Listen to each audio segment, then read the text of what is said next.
Welcome to Telugu focus TV. నేను మీ Srinivas Reddy. YS Jaganmohan Reddy గారి బాబాయ్ వైఎస్ వివేకానందరెడ్డి గారికి సంబంధించినటువంటి ఆ హత్య కేసులో విచారణ జరిగినప్పుడు హంతకులు సిబిఐ ఎస్పీని బెదిరించడానికి చేసినటువంటి ప్రయత్నాల్లో ఒకటి తప్పుడు కేసులు పెట్టడం, నిందితులను విచారణకు పిలిస్తే వారు తనను వేధిస్తున్నారని తప్పుడు స్టేట్మెంటు ఇవ్వాలని ఒత్తిడి చేస్తున్నారని కూడా ఆరోపణలు చేశారు.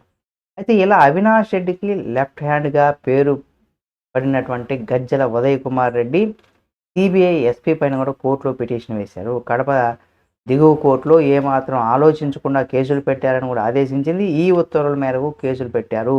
అయితే ఇటీవల సుప్రీంకోర్టు ఈ కేసులు స్పష్టమైనటువంటి అధికార దుర్వినియోగంగా గుర్తించి సిబిఐ ఎస్పీతో పాటుగా వైఎస్ సునీత ఆమె భర్త పైన కూడా పెట్టినటువంటి కేసులను క్వాష్ చేయడంతో పాటుగా అలాంటి కేసులు పెట్టిన వారిపైన కూడా విచారణ జరిపి చర్యలు కూడా తీసుకోవాలని ఆదేశించింది. ఈ మేరకు విచారణ జరిపినటువంటి పోలీసులకు ఇద్దరు పోలీసులు తప్పు చేసినట్టుగా గుర్తించారు. ప్రస్తుతం రాజుపాలెంలో పనిచేస్తున్నటువంటి ఏఎస్ఐ రామకృష్ణారెడ్డి, విశ్రాంతి ఎస్పీ రాజేశ్వర్ రెడ్డి అనే ఇద్దరిపైన కూడా ఈ కేసులు నమోదయ్యాయి. కేసు నమోదు చేయాలని కూడా జడ్జి ఇచ్చినటువంటి ఆదేశాలను వీరు పాటించారు. కానీ అంతర్గతంగా చాలా పనులు చేసినట్టుగా కూడా దర్యాప్తులో తేలిందట.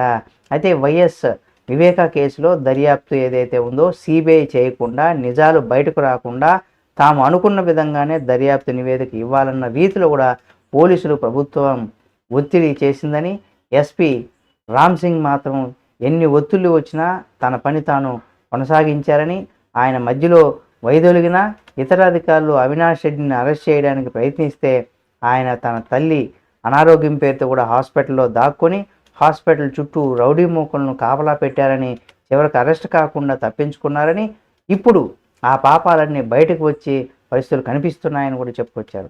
మరి చూద్దాం, ఈ కేసులో అవినాష్ రెడ్డి గారు అరెస్ట్ అవుతారా, అసలు ఏం జరుగుతుంది ఏమనేది కూడా తెలియాలంటే మరిన్ని వీడియోల కోసం మన Telugu focus TV channel subscribe చేసుకొని పక్కనే ఉన్న బెల్ బటన్ ఒకటి మాత్రం మర్చిపోకండి.